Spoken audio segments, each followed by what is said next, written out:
দেশনেত্রী বেগম খালেদা জিয়া একটা সময় আমরা ভাবলে আশ্চর্য হবেন, ভিক্টোরিয়া পার্ক থেকে সদরঘাটের ভিক্টোরিয়া পার্ক থেকে ফার্মগেট পর্যন্ত পায়ে হেঁটে মিছিল করেছিলেন। বিশ্বাস হয় আপনাদের? বিশ্বাস করার কথা না। আমার এখন বিশ্বাস হয় না যে ওনার সঙ্গে আমিও ছিলাম। পায়ে হেঁটে এত দূরে এসেছি কি জন্য? উনি বরাবর সারা জীবন লড়াই করেছেন গণতন্ত্রের জন্য, এদেশের মানুষের কথা বলার অধিকারের জন্য, এদেশে একটি সুষ্ঠু ভোটের জন্য লড়াই করেছেন।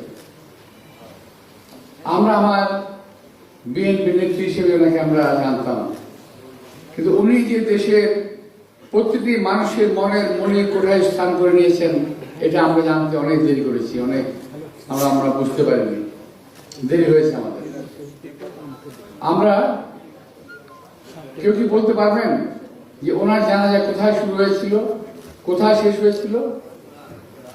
শুরুটা বলতে পারবেন হয়তো সেই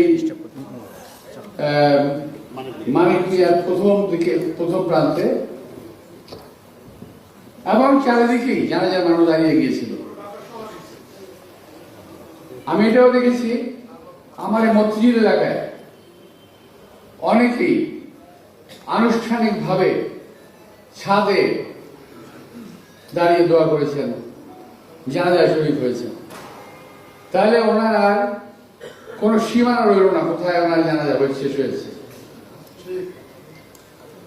এই ধরনের একটা অসীম জানাজা পৃথিবীর ইতিহাসে বিরল, কখনো হয় নাই,